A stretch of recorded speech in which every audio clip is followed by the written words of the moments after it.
Good morning. Esteemed guests, MUN leadership, students, faculty, and UNIS Hanoi community members who are joining us through the live stream. Welcome. It is my pleasure to welcome you to the start of our SDG week, and what better way to launch our week than with the opening of the 12th annual MUN conference. To start our celebrations today, the concert band will open the ceremony with a piece called Amparito Roca by Jamie Texador.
Esteemed guests, students, and teachers, it is my honor to welcome you to the opening ceremony of the 12th UNIS Hanoi MUN November Conference and to officially launch our SDG Week at UNIS Hanoi.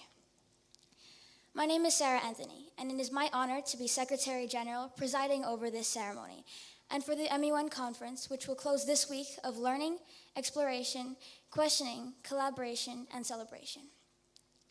Most importantly, this week our students will explore the ways in which our global community is working together to advance the Sustainable Development Goals of the United Nations Agenda 2030 and understanding their role in achieving these goals. To remind us that this is indeed a global effort which will require every one of us to participate, there are no bystanders. We are proudly flying the flags of all 195 member and observer nations of the United Nations on our own UN Plaza all week. The UNIS Hanoi is honored to be one of the only 2 United Nations international schools in the world, and as such, we take our leadership role very seriously. Campaigning and advocating for change, collaborating and creating partnerships for solutions, and, we hope, celebrating the success of our joint endeavors to build a better world together. On that note, it is my pleasure to invite Ambassador Nguyen Nguyet Nha to address our community today.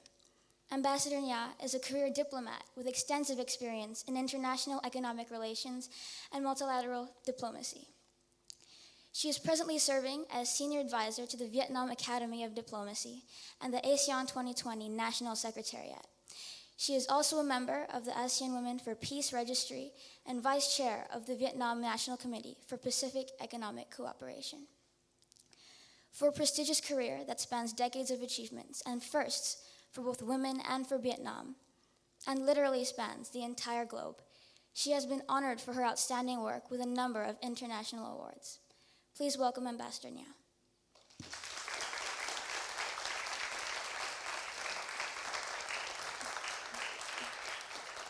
Thank you very much, Sarah, for your kind words. Mr. Kamal Malhotra, UN Resident Coordinator in Vietnam, Ms. J. McGee, Head of UNIS Hanoi, faculty, students, and UNIS Hanoi community members. Very good morning to all of you. Thank you so much for inviting me to this very meaningful opening ceremony of the 12th Annual UNIS Hanoi Model United Nations Conference.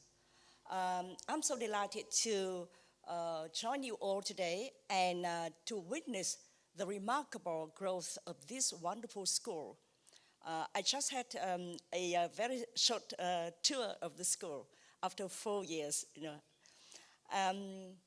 Actually, I would like to say that today's event is a very special and meaningful occasion. This marks joyous celebrations and also present an opportunity for us to think about our future. The year 2020, as we all know, marks the 55th anniversary of the founding of the United Nations and also the founding of the modern Vietnam, and the 5th anniversary of the adoption of the Sustainable Development Goals. But as we all have experienced firsthand, this year is also a very challenging time for all of us, for all countries, and the world over. The COVID-19 pandemic is radically transforming our lives and the way we see the world. The pandemic is indeed a multiplier of many already daunting challenges. There are more uncertainties, there are more worries in our lives. Poverty and inequality are on the rise. The adequacy in healthcare systems are exposed. Due to social distancing, many children and students lose their access to formal education. In the midst of all these negativities, Vietnam remains resilient. Our people still enjoy the normalcy of daily life. Our economy is backed on the path of recovery as one of the fastest growing in the world and forecast to be become the 4th largest economy in ASEAN. We think that Vietnam is lucky, certainly lucky, but not just by luck.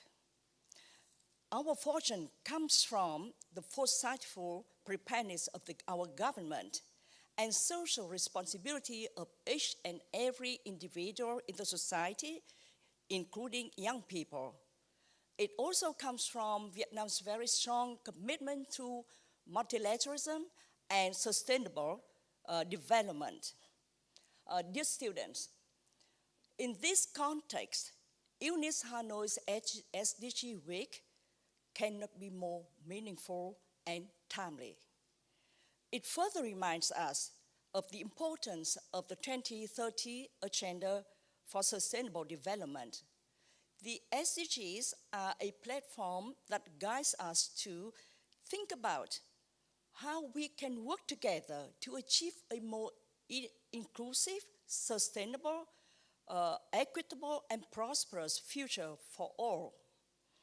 It also provides, as we all know, that an agenda for the youth, for you to take action as intended by creators. As UN Secretary General Antonio Guterres often emphasizes, the youth is a formidable force for change. Never before have we seen such a quick accumulation of ideas and innovation coming from young people, coming from you. Indeed, we have seen young people, and many of you here, stepping up during this difficult time. You are finding ways to support one another and keep communication to maintain social cohesion despite social distancing.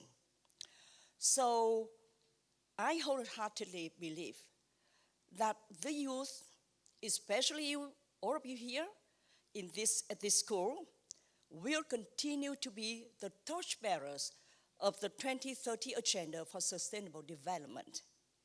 Energized and creative, you will continue to enhance your efforts to strengthen the resilience of your communities, to propose innovative solutions, and to drive social progress to ensure no one gets left behind. You will become responsible stewards for our shared community and natural environment. Dear students, you are full of potential and promise. I have no doubt that you will achieve whatever goals you have in mind. However, I would like to take this opportunity to urge you all to also devote your time and energy for communities. Your efforts, big or small, mean a lot, will contribute to the betterment of the people around you. As tiny droplets can cause ripples to a body of water, so can your contributions to your own communities, to your countries, and to the world. Thank you very much.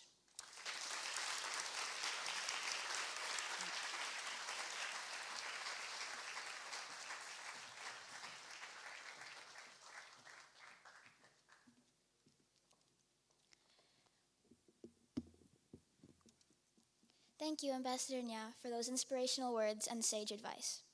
I would now like to invite to the podium the resident coordinator to the United Nations in Vietnam, Mr. Kamal Malhotra, to deliver our keynote speech for the conference.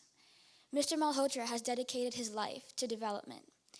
Before joining the United Nations, Mr. Malhotra had already worked on rural reconstruction in the Philippines, and around the world, he had been the director for global and Aboriginal rights programs for Oxfam Australia. He led a program linking macroeconomic policies with children's rights for Save the Children Fund in Southeast Asia, and founded a global policy research institute in Thailand.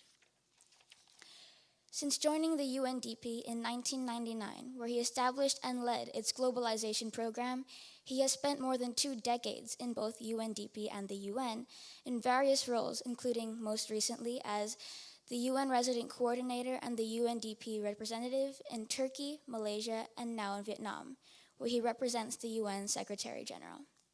Please welcome Mr. Kamal Malhotra.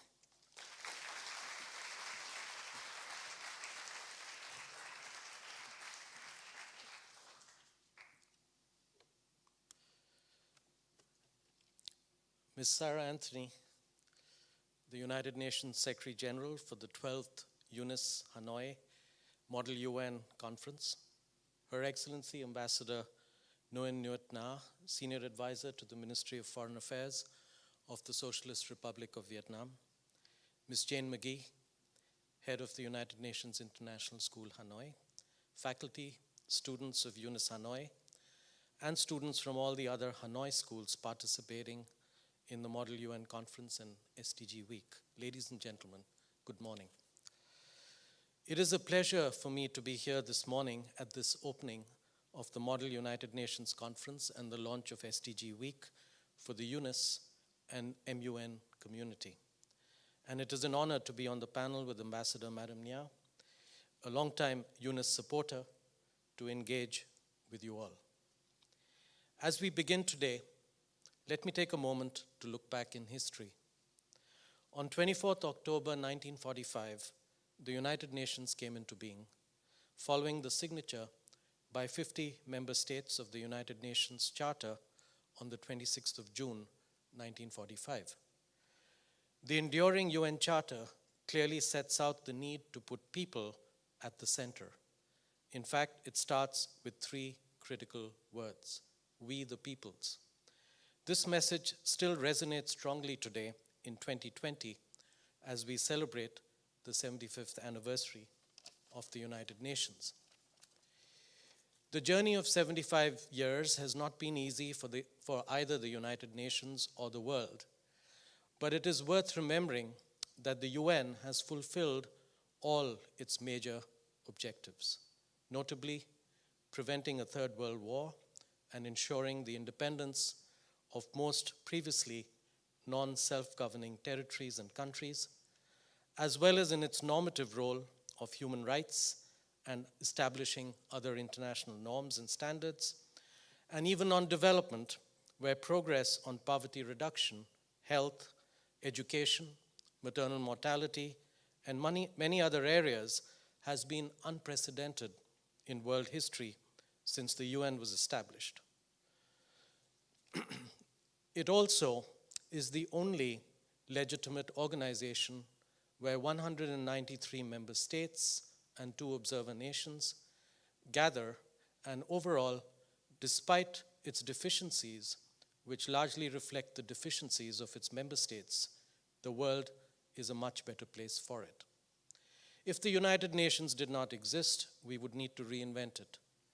And it is far from clear that a new body created in 2020 would be better than the one created out of the ashes and destruction of the Second World War.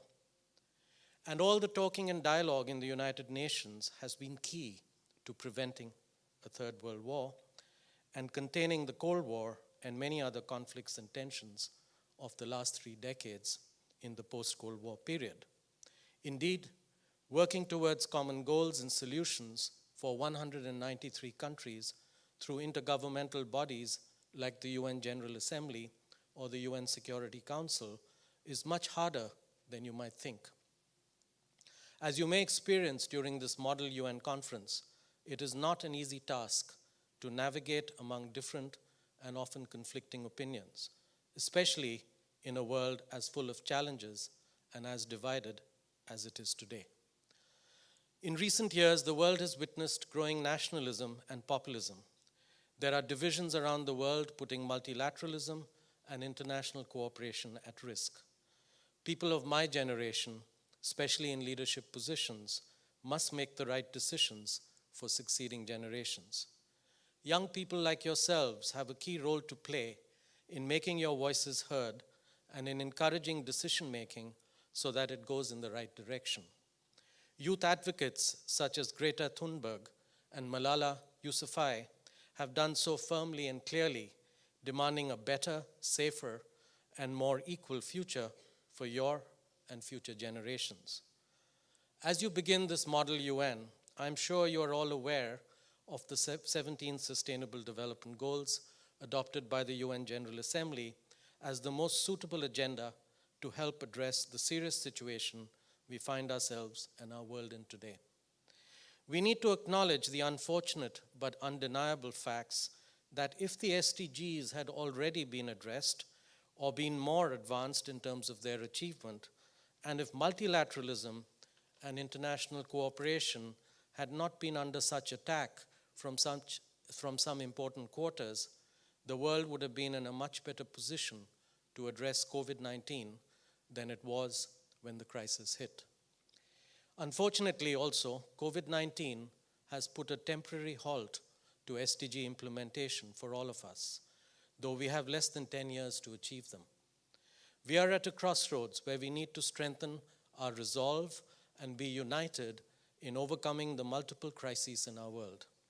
We must turn these crises into opportunities to build forward better and differently towards 2030 and beyond, based on the Sustainable Development Goals.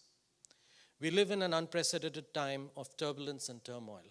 The UN Security Council, the world, and many key countries in the world are divided in a manner they have not been for a very long time, if ever. The COVID-19 pandemic has simultaneously and irreversibly changed the way we live, as you yourselves have witnessed this past year.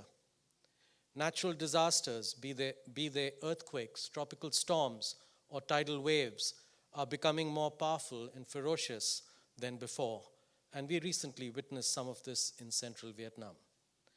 The climate emergency is real, and we have no more time to waste. Man-made disasters, from violent armed conflicts to serious human rights violations, are getting worse as well. Millions of people are deprived of economic opportunities, and at least tens of thousands, if not millions, are at risk of slipping back into poverty as a result of the social and economic consequences of COVID-19 because of too little or no official or government assistance or any other form of social protection. Set in this context, the theme of the MUN conference, Unity in Crisis, delivers a crucial and timely message to the leaders and people around the world today. This year, as the Model UN takes place during COVID-19, UNIS Hanoi is one of the luckiest schools in the world, being in a position to organize MUN face-to-face, even if you have masks on. You will have a chance to learn how to debate, negotiate, and think critically, engaging with your fellow participants in person rather than virtually. People from 193 countries with all kinds of backgrounds and cultures make up the UN organization. One of the key principles in the UN is respect for diversity. I urge you to take into consideration this principle during the Model UN, to respect your friends' and teammates' thoughts and acknowledge the differences that may arise. As you take substantive matters seriously, you should be aware this could lead to heated debates, but we have such debates at the UN on a daily basis, and when handled healthily, they lead to healthy, positive outcomes. I very much hope that you will find concrete positive solutions and agreements through frank exchanges despite your possible diverse perspectives. This is the essence of unity in crisis. In September, the UN held the 75th session of the UN General Assembly amidst COVID-19, the first ever virtual UN General Assembly in its history.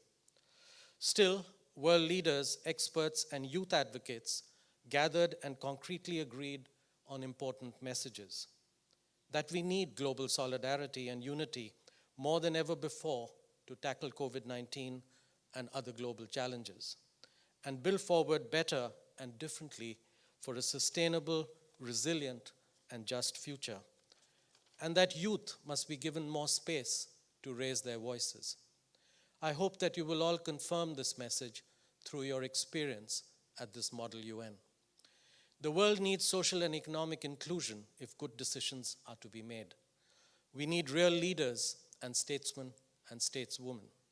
We need activists and advocates. We need serious thinking, compassionate, and value-laden young people and students, as well as mature and principled parents and teachers to guide our children, because the decisions we make today will shape the world tomorrow.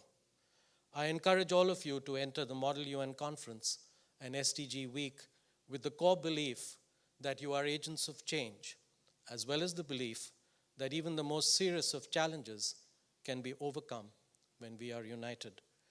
I thank you for listening, and I wish you all the very best at the Model UN and during SDG Week. Thank you.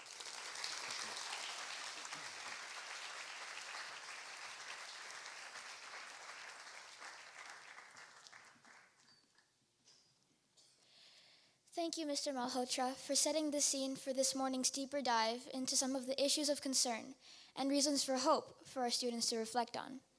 And now we will be giving our students the floor. We are excited to be able to ask our questions directly to those in a position to give us special insight, and thank you in advance for your willingness to enter into this dialogue with us. For our first question today, Harrison Wallace, grade 12.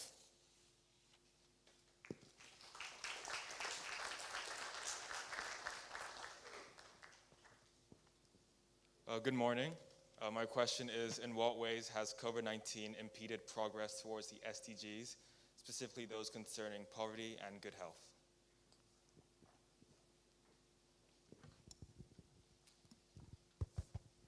Okay, thank you very much for your question. And I'd like to thank you, Mr. Kamal Malhotra, to permit me to have some comments on to the students' question. I think this is a big question, and we are still an issue and challenge to all of us, and in the years to come, or even decades to come.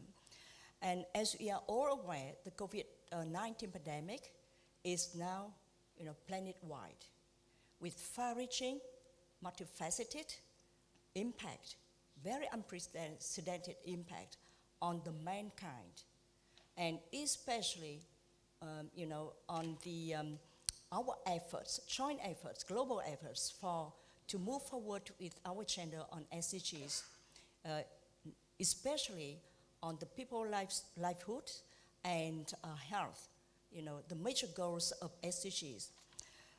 So we have seen that there is dramatic loss of people's lives. And we are witnessing hard-won development gains have been reverted in many countries. Poverty and inequality are on the rise. And as you all know, that there are statistics about all this. Like according to the UN, nearly 100 million people are at risk of falling back into poverty, and nearly 130 million people will be, more people, undernourished by the end of this year. And we are also witnessing the inadequacies in the healthcare systems in many countries, in North America, in European countries, in many parts, even in Asia, and and we are witnessing millions of students and children, are losing their access to schools, and we are lucky, as Mr. Malhotra just mentioned, that you are lucky to be here, at this school to enjoy the formal education. And even to international efforts, especially our global efforts for SDGs, we are facing new challenges, in making progress to moving forward with our efforts, especially mainly because of differences of countries regarding policy priorities at this difficult time, and limited resources. But, so far, one lesson, a very important lesson for many of us, and especially in Vietnam, that multilateralism, global solidarity, and cooperation still are key to this, to tackle with this crisis and the pandemic.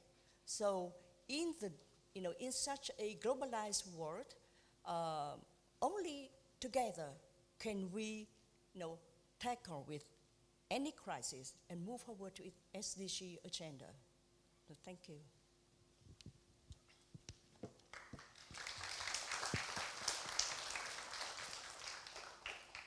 Yeah, thank you for this question. It is clear to us at the United Nations that the SDG agenda has had a setback as a result of COVID-19. I'll focus on 4 areas. One is SDG 1, which is on poverty. It is clear to us, as the ambassador just said, according to our data, tens of thousands, if not millions of people have been pushed back into poverty or are in danger of slipping back into poverty. Even in a country like Vietnam, which has handled the health aspects of the pandemic admirably, this is the case. What we have called the missing middle in Vietnam, which is large numbers of people who had just about escaped poverty, are in danger of slipping back or have already slipped back. So that's one.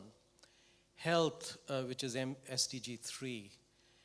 This is a serious challenge, not just because of the stress on health systems to deal with COVID, but because the priority to deal with COVID means that you can no longer prioritize other health challenges. In Africa, malaria is back in a significant way. And that's partly because you can't prioritize what was going on with malaria, but also you cannot get in experts, you cannot get in equipment, you cannot get in drugs because of the travel bans and the lockdowns. But that's true even in Vietnam, which is, where things are pretty much back to normal. We are projecting maternal mortality could increase in Vietnam. We know from our empirical assessments, and we just released a report on the social and economic impact of COVID in Vietnam. I just released such a report a few weeks ago. Our data shows, based on empirical work, that a lot of people did not go even for their regular health follow-up because of a variety of reasons. Plus, resources had to be diverted to COVID and therefore were not available for other health issues, even in Vietnam. This is a major challenge. Third area that I would mention is employment. We know millions of people have lost their jobs. Very, very large amounts of underemployment as well around the world, not just unemployment. And that relates to the relevant SDG. And fourth, last but not least, growing inequality. Growing inequality in every sense. And in fact, the move to digital and to online is actually exacerbating inequalities even amongst students and children. In all of this, vulnerable children have been disproportionately affected. And it's not just about being able to attend school, but in all kinds of other ways. So these are at least 4 areas that I would highlight where there have been setbacks as a result of COVID-19.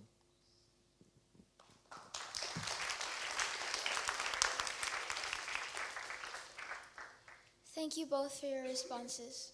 Our last question is asked today by Hai Chan in grade 12.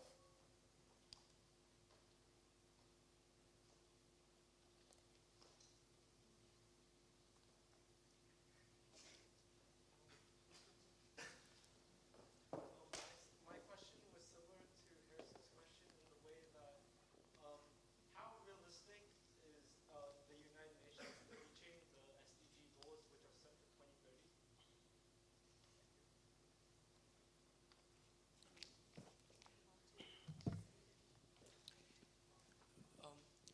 How realistic does the United Nations believe in achieving the SDG goals by the set goal of 2030? Goals like the SDGs are based on ambition and aspiration. And even before COVID-19, these goals were very ambitious and aspirational. So the short answer to your question is that it's going to be very difficult. However, we hope that with a renewed commitment to multilateralism, international cooperation, and global solidarity, and a renewed political will post-COVID to deal with many of the challenges. As I said in my remarks, if we had dealt with many of the SDGs, the impact of COVID would not have been so severe. So I hope that realization is now taken hold amongst the political leadership of the world. We need political will. If the political will is there, the SDGs are definitely achievable by 2030. And I would hope that with a renewed commitment to both multilateralism as well as to enhanced political will in the context of COVID-19, we will make much more accelerated progress in the remaining period.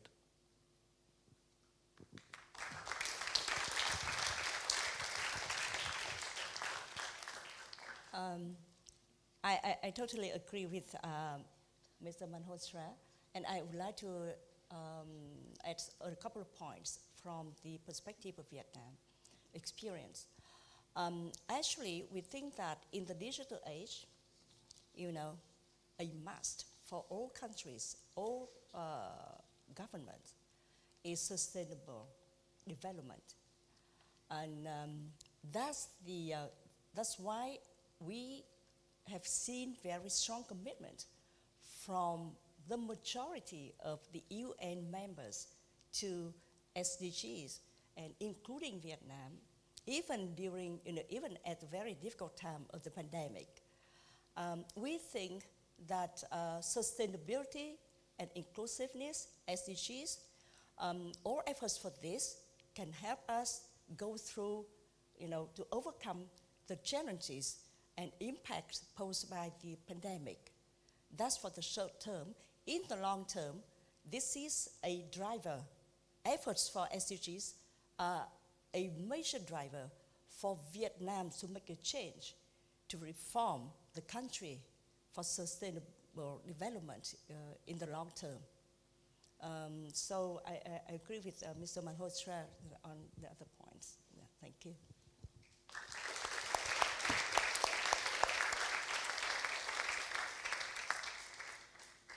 Thank you. Our final question is from Ines Baran in grade 12.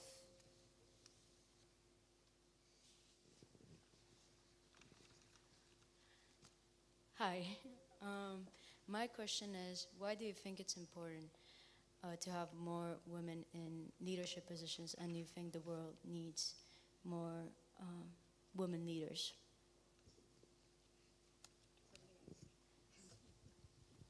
Thank you. Thank you for the very good question. And of course, because I'm a woman. And actually, not only because I'm a woman, but for our country's benefits and development. Actually, I think that we are living in a very uncertain world. But one of the things we can be sure and certain is that having more women in the leadership is now more, imperative than ever before. At least for the three reasons. Number one, women's empowerment, gender equality are global, universal goals. And all countries, in the world are very committed to these goals. And with this goal and with SDG, women's empowerment, including women's leadership, have more, we have more opportunity to promote all these efforts. And second, we think that in the digital age, the digitalization and digital technology and high tech have provided unprecedented opportunities for women to unleash their potential, their strength, their ability including their leadership ability. So women are now, especially for you, the Generation Z. So we are enjoying more opportunities, more greater access to education, to empowerment, to leadership. And third, I think that digitalization holds promise for us to narrow the gap, the entrenched gender gap, the historical gap, and to support women to make use of their innate strength, especially as very great mediators. Like we can see that women are now agents of change and innovation, and they are great networkers. So they can be very good leaders, and when they become leaders, they can bring more comprehensive, more innovative perspectives to address the solution and to address challenges and issues in the society. So I think that the issue for us now is that there is much to do together, because there is still over 30% of gender gap to close, globally speaking. So I think that the UN's leadership in this regard is very crucial, to support women's leadership networking, to promote joint initiatives, to support efforts and programs to help women to close the digital gender gap. And so that's all I would like to share with you. Thank you.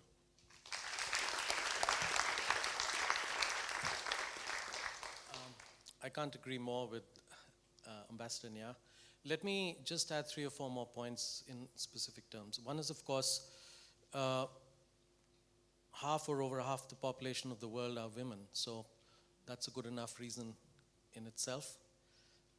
Secondly, as I argued over 10 years ago when I was in a similar position in Malaysia to the leadership of Malaysia, they were losing 3% of their GDP. So even if you look at it in narrow economic terms, you are losing a very large part of your GDP as a country, your gross domestic product, if women are excluded from economic participation. So this is crucial. Third, which is well-researched and well-documented in multiple countries on multiple issues, the multiplier effect from empowering a woman is far greater than the multiplier effect from empowering a man. So, if you empower a woman, the benefits in terms of how many other people you benefit are way, way greater than if you empower a man. This is well documented. You can look at this at the household level. You can look at this at the national level. That is the case. And last but not least, of course, this is clearly a matter of rights and justice. So I think whichever way you look at it, there is a strong case for empowering women and for having equal leadership positions. Thank you.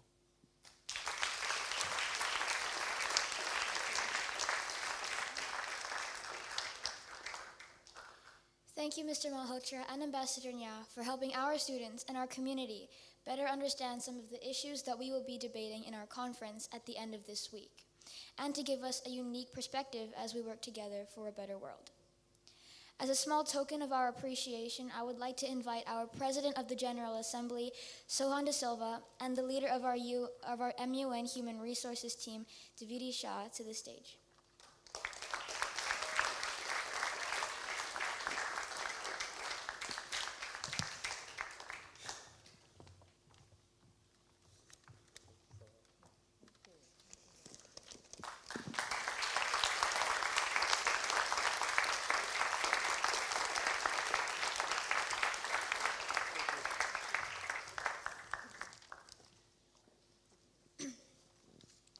Esteemed guests, students, and teachers, we are here right now to learn and understand more about what has taken place in our history, what is taking place in the world around us right now, and what will take place in our future. I sincerely thank Ambassador Nya and Mr. Malhotra, who have been able to give our high school as a whole more perspective on the actions that are currently being taken, big or small, to result in a more positive worldwide environment. With the COVID-19 pandemic affecting international communities, we are seeing firsthand how important it is to have systems in place to deal with crises and address emergencies head-on. But these are not the only issues we will face in the future and present. For example, as stated by Mr. Malhotra, the conflicts and tensions between countries that serve as serious threats to large groups of civilians and innocent people. And as stated by Ambassador Nya, the poverty and unequal rights that leave children without access to formal education during these crises. These issues, these everyday themes that we witness, sometimes without even realizing it, are what our generation will inherit as we grow older and make our own impact. As we work towards the future, it's our responsibility to bear in mind the difference that we can make when we take action, whether it be individually or in a group, whether it be about human rights or peace and justice or climate change. These complications will be in our future, and they will also be in our hands to rectify. Whether you are a delegate for MUN or just a high school student, this is a call to action. Service groups and charity organizations have left large positive footprints in our community, but they may not always be enough. Small actions can make a big difference. Teaspoons of change can lead to great big heaps through time. If you feel there is a change to be made, goals to follow, take initiative. Work towards your goals for yourself and the world. We have been given an amazing opportunity to impact our environment, so let's not let it go to waste. I, Sarah Anthony, Secretary General of the 12th UNIS MUN November Conference, gladly welcome all participating delegates and recognize all high school students wishing to make a change. With this, the 2020 November Conference has officially commenced. Thank you.